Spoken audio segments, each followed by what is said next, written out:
Hello chess friends. If you ever find yourself playing Magnus Carlsen, first of all, be ready to lose. But if you start to see him play moves that look bad, don't become hopeful and think that you're going to pull a Hans Niemann, because your demise is probably a lot closer than you think, even if you are a world-class player like Caruana, who recently fell victim to Carlsen's pet Norwegian rat variation in the semifinals of this year's Julius Baer Cup, a line which, not unlike the rodent it's named after, can be quite sneaky and leave you with a disease-ridden position if you're not careful. Such was the case in the game you're about to see, where Caruana, with the white pieces, got himself into basically a lost position by move 6.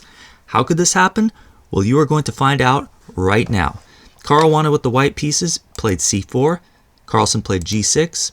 We have e4, knight f6, allowing e5, forcing this knight to either go back where it came from or to the ugly h5 square, which is where Carlsen placed it, after which Caruana gets his big, beautiful center with d4. What could go wrong? You will see. d6 from Carlsen. And here, Caruana begins to demonstrate that he clearly doesn't know his rat. He plays f4, which looks reasonable on the surface, supporting the center. It's a move that I would probably play, and it's not losing, but it's not great either, because that pawn can be attacked with bishop to h6. This is what Carlsen plays. And now if you want to save this f4 pawn, the best defense is probably knight to e2. But here Caruana makes what is probably the losing move of the game. On move 6, he plays g3. What's so bad about that? Well, d takes e5 is what's so bad about that. And how are you going to recapture on e5? F takes c5? Nope, because after bishop takes c1, queen takes c1, queen takes d4, white loses a pawn and gains a losing position. So instead of this, Caruana played the alternative, d takes e5, which allows queen takes d1 check, and after king takes d1, because Caruana can no longer castle and is behind in development, he already has what could be considered a losing position, with Stockfish evaluating this as more than a pawn in black's favor. But you might be asking, how is this so bad? The queens are off the board, Carlsen's knight and bishop are on the side of the board, not doing much of anything. Well, you are about to find out. Carlsen proceeds with knight to c6, and we see a bunch of developing moves: bishop d2, bishop f5, bishop to g2. Carlsen castles long, placing the rook opposite the white king on that open file. So Caruana gets out of the way with king to e1. But now knight to d4 from Carlsen. A beautiful post for this knight, threatening a fork. So knight to a3 defends against that. We have f6 from Carlsen, threatening to take on e5 and damage white's pawn structure. So knight to f3 from Caruana prepares to capture on e5 with a knight if Carlsen takes there. And also challenges Carlsen's pride and joy, that is this knight on d4. Bishop to e4 from Carlsen, attacking the knight on f3 with 2 pieces. It's defended by only 1. And it sort of pins the knight, because if Caruana were to take on d4, there would follow bishop takes g2, hitting the rook. The rook goes to g1, bishop goes to h3. The d4 knight's still under attack. You can defend with bishop c3, but after rook h to f8, preparing to open this file. If you can't see why black is totally winning here, then you'll just have to trust Stockfish when it tells you that it's hopeless for white. But in the game, we did not go down that road. Instead, Caruana played a more sensible move. He defends the knight with rook to f1. Carlsen takes on f3. And after bishop takes f3, did Carlsen capture on f3 with his knight? No way. He loves that knight on d4. Instead, he plays f takes e5. This allows bishop takes h5, which is going to give him bad pawns over here on the king side after the recapture. G takes h5, but he doesn't care. He still has his beautiful knight on d4, and he has an extra pawn due to the fact that this f pawn is kind of stuck. Because if white recaptures on e5 with f takes e5, there will be bishop takes d2 check, king takes d2, knight to b3, a nasty discovered check, hitting the rook. White is toast. So that pawn is pinned, you could say. Rook to d1 played by Caruana, adding some defense to that bishop on d2. Rook h to f8 from Carlsen, even more pressure on f4. Now bishop to c3, trying to challenge that knight on d4.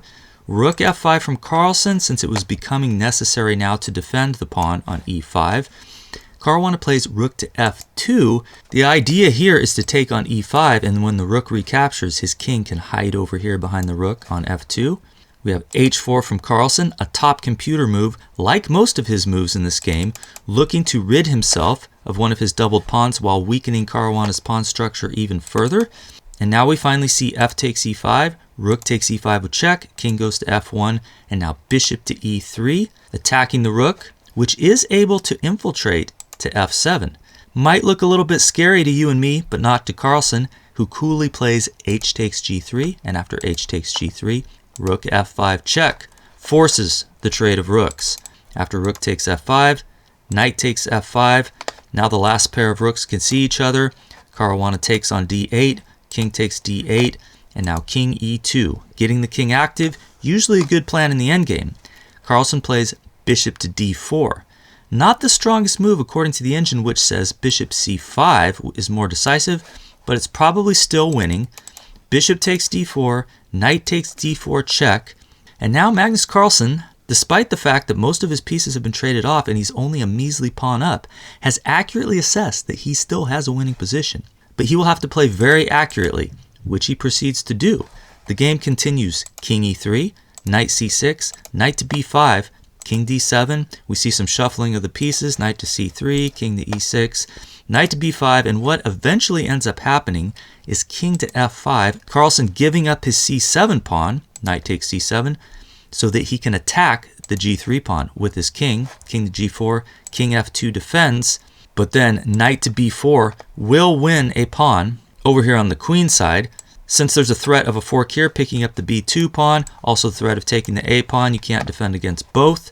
So Caruana plays b3, now knight takes a2, knight d5, hitting the e7 pawn. And what would you play as black here?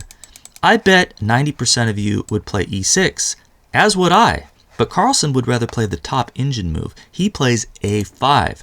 Beautiful. Why would you let the e7 pawn fall? Well, if Caruana were to play knight takes e7, then there'd be knight c1. You can't save the b pawn. And after that pawn is eliminated, the a pawn is going to run. White is totally losing in this line, but at this point, white is losing in every line. Caruana tries knight to e3 check. We got king to h3, knight f1, so that after knight c1, this knight is just in time to defend the b pawn with knight to d2. Everything's fine, right?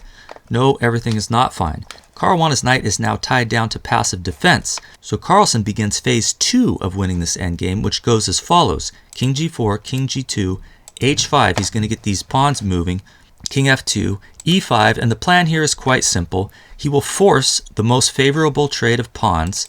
After king g2, e4, king f2, e3 check. He's going to force white to take this pawn with his king. King takes e3, which means the g3 pawn falls, and now Carlsen has this outside pass pawn on h5, which is far away from Caruana's knight. The white king can't get to it, and it's just going to march up and become a queen. Caruana tries knight to e4 check, getting his knight towards this side of the board, but unfortunately this takes protection off the b pawn. We have king g2. King d2 is tried attacking the knight. Knight takes b3. King c3. And now a beautiful final move from Carlsen, h4, at which point Caruana resigns.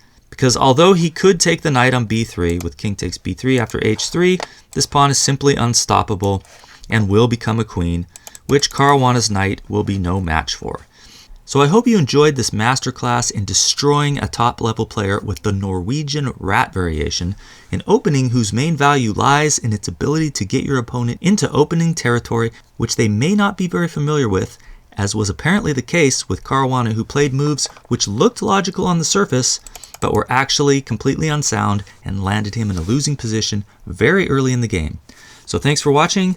Please consider subscribing to the channel for more content like this coming your way soon. See you on the next one.